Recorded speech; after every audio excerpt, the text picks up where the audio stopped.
ಹಗರಣದಲ್ಲಿ ರಾಜ್ಯಪಾಲರು ಮುಖ್ಯಮಂತ್ರಿಗಳ ವಿರುದ್ಧ ಪ್ರಾಸಿಕ್ಯೂಷನ್ಗೆ ಅನುಮತಿ ಕೊಟ್ಟ ವಿಚಾರ ಇವತ್ತು ಕೋರ್ಟ್ನಲ್ಲಿ ಈಗಾಗಲೇ ವಾದ ಪ್ರತಿವಾದಗಳು ಆರಂಭ ಆಗಿದೆ, ವಿಚಾರಣೆ ಆರಂಭ ಆಗಿದೆ. ಇವತ್ತೇ ತೀರ್ಪು ಬರುತ್ತಾ ಇಲ್ವಾ ಗೊತ್ತಿಲ್ಲ. ಸಿಎಂ ಪರವಾಗಿ ಅಭಿಷೇಕ್ ಮನು ಸಿಂಘ್ವಿ ಅವರು ವಾದ ಮಂಡನೆಗೆ ದೆಹಲಿಯಿಂದ ಬಂದಿದ್ದಾರೆ. ಕೆಲ ಪ್ರತಿವಾದಿಗಳು ಮಾತ್ರ ಆಕ್ಷೇಪಣೆಯನ್ನ ಸಲ್ಲಿಕೆ ಮಾಡಿದ್ದಾರೆ.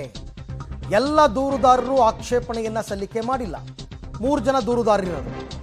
ರಾಜ್ಯಪಾಲರ ಪರವಾಗಿ ಈಗಲೂ ಆಕ್ಷೇಪಣೆ ಸಲ್ಲಿಸಿ ವಾದ ಮಾಡಲಿ ಅಂತ ಅಭಿಷೇಕ್ ಸಿಂಘ್ವಿ. ರಾಜ್ಯಪಾಲರು ಯಾವುದೇ ಆಕ್ಷೇಪಣೆ ಸಲ್ಲಿಕೆ ಮಾಡುವುದಿಲ್ಲ. ರಾಜ್ಯಪಾಲರ ಪರ ವಕೀಲರು ಹೇಳಿದ್ದಾರೆ. ಅವಶ್ಯಕತೆ ಇರುವ ದಾಖಲಾತಿಯನ್ನು ಸಲ್ಲಿಕೆ ಮಾಡಲಿದ್ದಾರೆ. ಸಿಎಂ ಮೂಡಾ ಕೇಸ್, ಪ್ರಾಸಿಕ್ಯೂಷನ್ ವಿವಾದ. ರಾಜ್ಯಪಾಲರು ಆಕ್ಷೇಪಣೆ ಸಲ್ಲಿಸಬೇಕು ಅಂತ ಏನಿಲ್ಲ, ಆಕ್ಚುಲಿ ಇಲ್ಲ. ಪೊನ್ನಣ್ಣ ಅವರೇ ಹೇಳಿದ್ರು ಆ ಮಾತನ್ನು.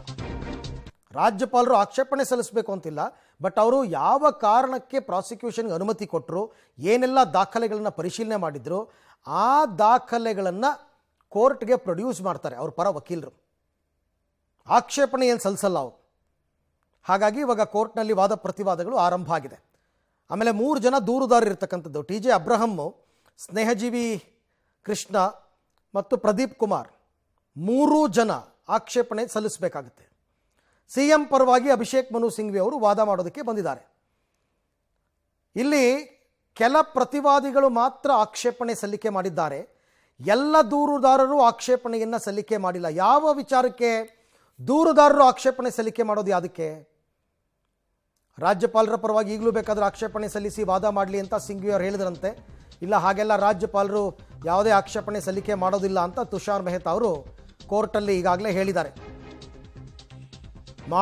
ಕಾನೂನಾತ್ಮಕವಾಗಿ ಮಾಡಬೇಕು ಅಂತಲೂ ಏನಿಲ್ಲ. ಅವ್ರಿಗಿರ್ತಕ್ಕಂಥ ಸುಪ್ರೀಂ ಪವರನ್ನು ಉಪಯೋಗಿಸ್ಕೊಂಡೇ ಅವರು ಪ್ರಾಸಿಕ್ಯೂಷನ್ಗೆ ಅನುಮತಿ ಕೊಟ್ಟಿರ್ತಕ್ಕಂಥದ್ದು. ಅವಶ್ಯಕತೆ ಇರುವ ದಾಖಲಾತಿಗಳನ್ನು ಸಲ್ಲಿಕೆ ಮಾಡ್ತಾರೆ. ಅದು ಇವರು ಲಾಯರು ರಾಜ್ಯಪಾಲರ ಪರವಾಗಿ ಕೊಡ್ತಾರೆ ದಾಖಲಾತಿಗಳನ್ನು ಅಷ್ಟೇ. ಸಿಎಂ ಮೂಡಾ ಕೇಸ್ನಲ್ಲಿ ಪ್ರಾಸಿಕ್ಯೂಷನ್ ವಿವಾದ, ಈಗ ವಾದ ಪ್ರತಿವಾದಗಳು ಆರಂಭ ಆಗಿದೆ. ಇವತ್ತೊಂದು ರೀತಿ ಮುಖ್ಯಮಂತ್ರಿಗಳಿಗೆ ಬಿಗ್ ಡೇ. ಆದರೆ ಇವತ್ತೇ ತೀರ್ಪು ಬರುತ್ತಾ ಅಂತಂದರೆ ಪೊನ್ನಣ್ಣ ಅವರು ಇವತ್ತೇ ನಾವು ನಿರೀಕ್ಷೆನೂ ಮಾಡೋಕ್ಕಾಗಲ್ಲ ಅಂತ ಹೇಳಿದ್ದಾರೆ. ಗೊತ್ತಿಲ್ಲ, ವಾದ ಪ್ರತಿವಾದ ಸುದೀರ್ಘವಾಗಿ ಇವತ್ತು ನಡೆಸಿ ತೀರ್ಪನ್ನು ಕಾಯ್ದಿರಿಸ್ಬೋದು, ಜಡ್ಜ್ಮೆಂಟನ್ನು ರಿಸರ್ವ್ ಮಾಡ್ಬೋದು. ಸೊ ಹಾಗಾಗಿ ನೋಡೋಣ ಅದು ಏನಾಗುತ್ತೆ ಅಂತ ಅಂದ್ಬಿಟ್ಟು. ಒಂದು ಕಡೆ ಇದು, ಮತ್ತೊಂದು ಕಡೆ ಇವತ್ತು ತೀರ್ಪಿದೆ 4:30ಕ್ಕೆ DCM ವಿಚಾರವಾಗಿ. ಅಂದರೆ ಇವರು CBI ತನಿಖೆ ವಾಪಸ್ ಪಡ್ಕೊಂಡಿದ್ರಲ್ಲ, ಆ ವಿಚಾರವಾಗಿ CBI ಮತ್ತು ಯತ್ನಾಳ್ ಇಬ್ಬರು ಕೂಡ ಅರ್ಜಿ ಸಲ್ಲಿಸಿದ್ರು ಹೈಕೋರ್ಟ್ನಲ್ಲಿ. ಅದರ ತೀರ್ಪಿದೆ. ಸೊ ಹಾಗಾಗಿ CM ವಿಚಾರದಲ್ಲಿ ಏನಾಗುತ್ತೆ, DCM ವಿಚಾರದಲ್ಲಿ ಏನಾಗುತ್ತೆ, ತುಂಬ ಕುತೂಹಲ ಮೂಡ್ತಾ ಇದೆ. ರಾಜ್ಯಪಾಲರ ಆದೇಶವನ್ನು ಹೈಕೋರ್ಟ್ ಎತ್ತಿ ಹಿಡಿಯುತ್ತಾ ಅಥವಾ ರದ್ದು ಮಾಡುತ್ತಾ, ಏನು ಬೇಕಾದರೂ ಆಗ್ಬೋದು. ರಾಜ್ಯಪಾಲರ ಮುಂದೆ ಈಗ ತುಷಾರ್ ಮೆಹ್ತಾ ಅವರು, ಅಂದರೆ ಪ್ರಾಸಿಕ್ಯೂಷನ್ ಪರವಾಗಿ ಅವರು ವಾದ ಮಂಡನೆ ಮಾಡ್ತಾ ಇರ್ತಕ್ಕಂಥದ್ದು ರಾಜ್ಯಪಾಲರ ಪರವಾಗಿ. ಇನ್ನು ದೂರುದಾರರ ಪರವಾಗಿ ಪ್ರಭುಲಿಂಗ ನಾವದಗಿ ಅವರು, CM ಪರವಾಗಿ ಅಭಿಷೇಕ್ ಮನು ಸಿಂಘ್ವಿ. ಎಲ್ಲ ಘಟಾನುಘಟಿಗಳೇ ಸೇರ್ಕೊಂಡಿದ್ದಾರೆ ಕೋರ್ಟಲ್ಲಿ. ಎಲ್ಲ ಘಟಾನುಘಟಿ ವಕೀಲರೇ ಇದ್ದಾರೆ. ದೂರುದಾರರ ಪರವಾಗಿ ಪ್ರಭುಲಿಂಗ ನಾವದಗಿ, CM ಪರ ಅಭಿಷೇಕ್ ಮನು ಸಿಂಘ್ವಿ ಮತ್ತು ರಾಜ್ಯಪಾಲರ ಪ್ರಾಸಿಕ್ಯೂಷನ್ ಪರವಾಗಿ ತುಷಾರ್ ಮೆಹ್ತಾ. ಕಳೆದ ಬಾರಿ ಭ್ರಷ್ಟಾಚಾರ ನಿಯಂತ್ರಣ ಕಾಯ್ದೆ ಬಗ್ಗೆ ವಾದ ಮಾಡಿದ್ದೆ ನಾನು. CM ಪರ ಸಿಂಘ್ವಿ ಅವರು ವಾದ ಮಾಡ್ತಾ ಇದ್ದಾರೆ ಇವಾಗ. ಕಳೆದ ಬಾರಿ ನಾನು ವಾದ ಮಾಡಿದ್ದೆ ಭ್ರಷ್ಟಾಚಾರ ನಿಯಂತ್ರಣ ಕಾಯ್ದೆ, ಆ ಕಾಯ್ದೆಯನ್ನೇ ಮಿಸ್ಯೂಸ್ ಮಾಡ್ಕೊಂಡಿದ್ದಾರೆ ರಾಜ್ಯಪಾಲರು ಅಂತ ಇವ್ರು ಹೇಳ್ತಿರೋದು. ಕಳೆದ ಬಾರಿ ನಾನು ಭ್ರಷ್ಟಾಚಾರ ನಿಯಂತ್ರಣ ಕಾಯ್ದೆ ಬಗ್ಗೆ ವಾದ ಮಾಡಿದ್ದೆ, ಈಗ ಅದನ್ನು ಮುಂದುವರಿಸೋದಕ್ಕೆ ಮನವಿ ಮಾಡಿಕೊಂಡಿರಬಹುದು. ಅದಕ್ಕೆ ಕೋರ್ಟ್ ಅವಕಾಶ ಕೊಡುತ್ತಾ ಇಲ್ವಾ? ಆಕ್ಷೇಪಣೆಗಳು ಎಲ್ಲರೂ ಯಾಕೆ ಸಲ್ಲಿಸಿಲ್ಲ? ಇದು ಕೂಡ ಒಂದು ಪ್ರಶ್ನೆ ಆಗುತ್ತೆ ಸಹಜವಾಗಿ. ಸೊ ಹಾಗಾಗಿ ನೋಡೋಣ, ವೆರಿ ಇಂಟ್ರೆಸ್ಟಿಂಗ್ ವಿಚಾರ ಇದು. ಬಟ್ ಯಾವ ವಿಚಾರಗಳನ್ನು ಉಲ್ಲೇಖ ಮಾಡ್ತಾರೆ ಇಲ್ಲಿ, ಈ ಹಿಂದೆ supreme court judgment, high court judgment ಏನೇನಿದೆ ಎಲ್ಲವನ್ನು ನೋಡ್ತಾರೆ. ಅದನ್ನು ಕೋರ್ಟ್ ಕೂಡ ಪರಿಶೀಲನೆ ಮಾಡಬೇಕಾಗತ್ತೆ. ಗೊತ್ತಿಲ್ಲ, ಇದು ಸಿಂಗಲ್ ಬೆಂಚ್ ಬೇರೆ. ಇದು ಸಿಂಗಲ್ ಬೆಂಚ್ನಲ್ಲೇ ಜಡ್ಜ್ಮೆಂಟ್ ಬರುತ್ತಾ ಅಥವಾ ಇದನ್ನು ಚೀಫ್ ಜಸ್ಟಿಸ್ ಬೆಂಚ್ಗೆ ಶಿಫ್ಟ್ ಮಾಡ್ತಾರಾ? ಆ 17A ಬಗ್ಗೆ ವಾದ ಮಾಡಿದ್ದೆ ಅಂತ ಸಿಂಘ್ವಿ ಅವರು ಹೇಳ್ತಾ ಇದ್ದಾರೆ. ರಾಜ್ಯಪಾಲರಿಗೆ ಈ ಬಗ್ಗೆ ಅಧಿಕಾರ ಇರುವುದಿಲ್ಲ. 17A ಅನುಮತಿ ಪಡೆಯೋದು ತನಿಖಾ ಸಂಸ್ಥೆ. ಯಾರೋ ಬಂದು ದೂರು ಕೊಟ್ಟ ತಕ್ಷಣ ಅನುಮತಿ ಕೊಟ್ಬಿಡೋಕ್ಕಾಗಲ್ಲ. ತನಿಖಾ ಸಂಸ್ಥೆಗಳು ಪ್ರಾಥಮಿಕ ವರದಿಯನ್ನು ತನಿಖೆ ಮಾಡಿ ಪ್ರಾಥಮಿಕ ವರದಿಯನ್ನು ರಾಜ್ಯಪಾಲರಿಗೆ ಸಲ್ಲಿಸಿ ಅವ್ರು ಪಡ್ಕೋಬೇಕು. ಹಂಗಂತ ಹೇಳುತ್ತೆ ಭ್ರಷ್ಟಾಚಾರ ನಿಗ್ರಹ ಕಾಯ್ದೆ 17A.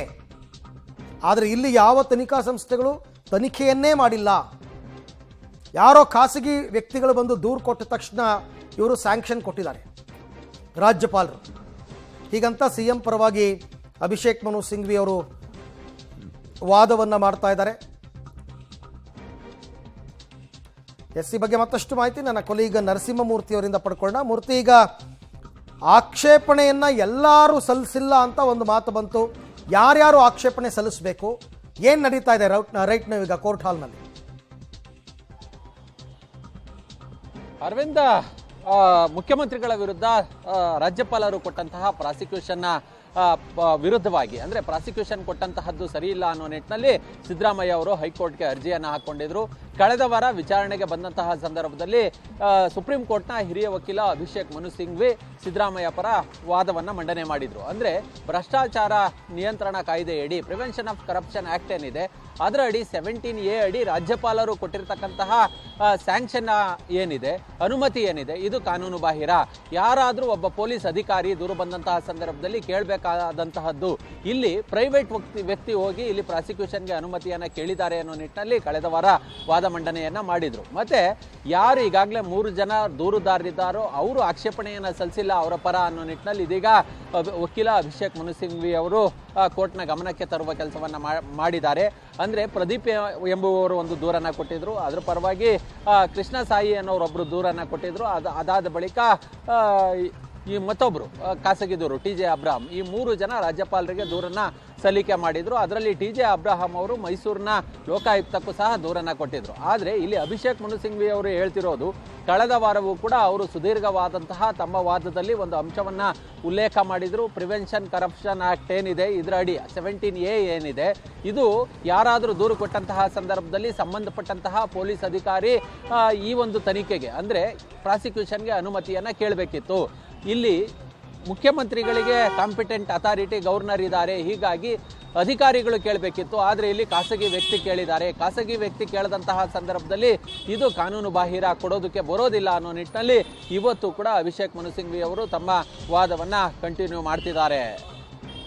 ಬಟ್ ಈಗ ಒಂದು ಆಕ್ಷೇಪಣೆ ಯಾಕೆ ಸಲ್ಲಿಸಬೇಕು? ಈಗ ದೂರುದಾರರು 3 ಜನ ಏನಿದ್ದಾರೆ ಅವರು ಕೊಟ್ಟ ದಾಖಲಾತಿಗಳ ಆಧಾರದಲ್ಲೇ ರಾಜ್ಯಪಾಲರು ಪ್ರಾಸಿಕ್ಯೂಷನ್ಗೆ ಅನುಮತಿ ಕೊಟ್ಟಿರ್ತಕ್ಕಂಥದ್ದು. ಈಗ ದೂರುದಾರರು ಯಾವ ವಿಚಾರಕ್ಕೆ ಆಕ್ಷೇಪಣೆ ಸಲ್ಲಿಸಬೇಕು? ಅಂದ್ರೆ ರಾಜ್ಯಪಾಲರ ಪರ ವಾದವನ್ನ ಮಂಡನೆ ಮಾಡೋದಿಲ್ಲ, ಕೇವಲ ಆಕ್ಷೇಪಣೆಯನ್ನ ಸಲ್ಲಿಕೆ ಮಾಡ್ತಾರೆ ಅನ್ನೋದಷ್ಟೇ ಕೋರ್ಟ್ನ ಗಮನಕ್ಕೆ ತರುವ ಕೆಲಸವನ್ನ ಮಾಡಲಾಯಿತು. ಅಂದ್ರೆ ರಾಜ್ಯಪಾಲರ ಪರವಾಗಿ ಯಾರು ಅಪಿಯರ್ ಆಗ್ತಾರೆ ಅವರು ವಾದವನ್ನ ಮಾಡೋದಿಲ್ಲ, ಇದೀಗ ಒಂದಷ್ಟು ದಾಖಲಾತಿಗಳನ್ನ ಸಲ್ಲಿಕೆ ಮಾಡುವ ಕೆಲಸವನ್ನ ಮಾಡ್ತಾರೆ ಅಂತೇಳಿ. ಕಳೆದ ಬಾರಿ ರಾಜ್ಯಪಾಲರ ಪರವಾಗಿ ವಕೀಲರು ಅಂದರೆ ಅಡಿಷನಲ್ ಸಾಲಿಸಿಟರ್ ಜನರಲ್ ಹಾಜರಾಗಿದ್ದರು. ಆದರೆ ಈ ಬಾರಿ ಆಕ್ಷೇಪಣೆಯನ್ನು ಸಲ್ಲಿಕೆ ಮಾಡ್ತೀವಿ, ಅಂದರೆ ನಮ್ಮ ಬಳಿ ಇರ್ತಕ್ಕಂಥ ದಾಖಲಾತಿಗಳನ್ನು ಸಲ್ಲಿಕೆ ಮಾಡ್ತೀವಿ ಅನ್ನೋ ನಿಟ್ಟಿನಲ್ಲಿ ಕೋರ್ಟ್ನ ಗಮನಕ್ಕೆ ತರುವ ಕೆಲಸವನ್ನು ಮಾಡಲಾಗಿದೆ. ಇದೀಗ ಇನ್ನೂ ಕೂಡ ಅಂದರೆ ಈಗ ಪ್ರತಿವಾದಿಗಳು ಯಾರ್ಯಾರಿದ್ದಾರೆ ಪ್ರಕರಣದಲ್ಲಿ, ದೂರುದಾರರು ಯಾರ್ಯಾರಿದ್ದಾರೆ ಅವರ ಪರ ಹಿರಿಯ ವಕೀಲರುಗಳು ಕೂಡ ಕೋರ್ಟ್ನಲ್ಲಿ ಹಾಜರಾಗಿದ್ದಾರೆ. ಹೀಗಾಗಿ ಇವ್ರದ್ದು ಅಭಿಷೇಕ್ ಮನು ಸಿಂಘ್ವಿ ಅವರ ವಾದ ಮುಗಿದ ಬಳಿಕ ಅವರು ಕೂಡ ತಮ್ಮ ವಾದವನ್ನ ಕೋರ್ಟ್ನ ಮುಂದೆ ಇಡಬಹುದು.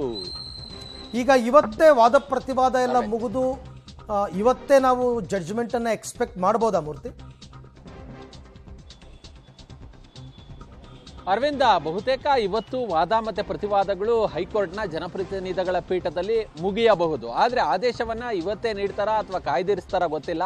ಆದರೆ ಪ್ರಕರಣದಲ್ಲಿ ಈಗಾಗಲೇ ಲೋಯರ್ ಕೋರ್ಟ್ನಲ್ಲಿ ಅಂದರೆ CCH 82ರ ವಿಶೇಷ ಜನಪ್ರತಿನಿಧಿಗಳ ನ್ಯಾಯಾಲಯದಲ್ಲಿ ಆದೇಶಕ್ಕೆ ಪೆಂಡಿಂಗ್ ಇದೆ, ಬಾಕಿ ಇದೆ. ಆ ಆದೇಶಕ್ಕೆ ತಡೆಯನ್ನು ಕೊಡುವ ಕೆಲಸವನ್ನ ಹೈಕೋರ್ಟ್ ಮಾಡಿತ್ತು. ಅಂದರೆ ಈ ಕಳೆದ 20 ಮತ್ತು 21ನೇ ತಾರೀಕು TJ ಅಬ್ರಾಹಂ ಅವ್ರದ್ದು ವಿಚಾರಣೆಗೆ ತಡೆಯನ್ನು ಕೊಟ್ಟಿತ್ತು. ಮತ್ತು ಈ ಸಾಯಿ ಕೃಷ್ಣ ಅನ್ನೋರು ಯಾರಿದ್ರು ಅವ್ರದ್ದು ಆದೇಶಕ್ಕೆ ತಡೆಯನ್ನು ಕೊಟ್ಟಿದ್ರು. ಅಂದರೆ 29ನೇ ತಾರೀಕಿನವರೆಗೂ ಕೆಳಹಂತದ ನ್ಯಾಯಾಲಯ ಯಾವುದೇ ಆದೇಶವನ್ನು ಪ್ರಕಟ ಮಾಡುವಂತಿರಲಿಲ್ಲ. ಹೀಗಾಗಿ ಇವತ್ತು ಹೈಕೋರ್ಟ್ನತ್ತ ಈ ಎಲ್ಲರ ಚಿತ್ತ ನೆಟ್ಟಿದೆ. ಯಾಕಂತ ಹೇಳಿದ್ರೆ ಕೆಳಹಂತದ ನ್ಯಾಯಾಲಯಗಳ ಆದೇಶಕ್ಕೆ ಅವ್ರ ಆದೇಶವನ್ನು ಕೊಡಿ ಅಂತ ಹೇಳ್ತಾರಾ ಅಥವಾ ಅದಕ್ಕೆ ಈ ಬಾರಿ ಕೊಟ್ಟಂತಹ ತಡೆಯನ್ನು ಏನಾದರೂ ಕೊಡ್ತಾರಾ ಗೊತ್ತಿಲ್ಲ.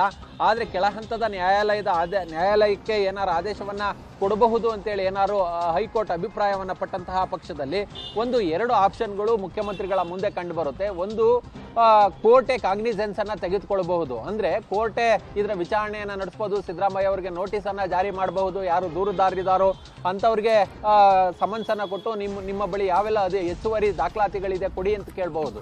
ಅಥವಾ ಈಗಾಗಲೇ ದೂರು ಬಂದಿರೋದ್ರಿಂದ ಲೋಕಾಯುಕ್ತಕ್ಕೆ ನಿರ್ದೇಶನವನ್ನ ಕೊಡಬಹುದು, ನೀವು FIR ಅನ್ನ ದಾಖಲು ಮಾಡ್ಕೊಳ್ಳಿ ಅಂತೇಳಿ. ಆ ಮುಖಾಂತರ PCR ಅಡಿ ಮುಖ್ಯಮಂತ್ರಿಗಳ ಮೇಲೆ FIR ದಾಖಲಾಗಬಹುದು. ಹೀಗಾಗಿಯೇ ಕಳೆದ ಬಾರಿ ನಡೆದಂತಹ ವಿಚಾರಣೆ ಸಂದರ್ಭದಲ್ಲಿ ಅಭಿಷೇಕ್ ಮನು ಸಿಂಘ್ವಿ ಅವರು ಕೆಳಹಂತದ ನ್ಯಾಯಾಲಯದಲ್ಲಿ ನಾಳೆ ವಿಚಾರಣೆ ಇದೆ, ಹೀಗಾಗಿ ಮಧ್ಯಂತರ ತಡೆಯನ್ನ ನೀವು ಕೊಡಲೇಬೇಕು ಅನ್ನೋ ನಿಟ್ಟಿನಲ್ಲಿ ನ್ಯಾಯಾಲಯಕ್ಕೆ ಮನವಿಯನ್ನ ಮಾಡಿಕೊಂಡಿದ್ರು. ಇದೀಗ ಮತ್ತೆ ಅವರು ತಮ್ಮ ಸುದೀರ್ಘವಾದಂತಹ ವಾದಕ್ಕೆ ಇದೀಗ ಮತ್ತೆ ಮುಂದಾಗಿದ್ದಾರೆ. ಬಹುಶಃ ಇವತ್ತು ಆರ್ಡರ್ ಕೊಡ್ತಾರಾ ಅಥವಾ ಕಾಯ್ದಿರಿಸ್ತಾರ ಅನ್ನೋದು ಆ ನಂತರವಷ್ಟೇ ಗೊತ್ತಾಗುತ್ತೆ. ರೈಟ್, ಹಾಗೆ ಸಂಪರ್ಕದಲ್ಲಿರಿ ಮೂರ್ತಿ, ನಿಮ್ಮ ಜೊತೆ ನಾನು ಮತ್ತೆ ಮಾತನಾಡ್ತೀನಿ. ಒಟ್ಟಾರೆ ಈಗ ಮುಖ್ಯಮಂತ್ರಿ ಉಪಮುಖ್ಯಮಂತ್ರಿ ಇಬ್ಬರಿಗೂ ಕೂಡ ಒಂದು ರೀತಿ ಬಿಗ್ ಡೇ. ಹೈಕೋರ್ಟ್ ತೀರ್ಪು ಯಾರಿಗೆ ವರವಾಗುತ್ತೆ ಯಾರಿಗೆ ಶಾಪವಾಗುತ್ತೆ ಅಂತಕ್ಕಂಥದ್ದನ್ನು ಕಾದು ನೋಡಬೇಕು.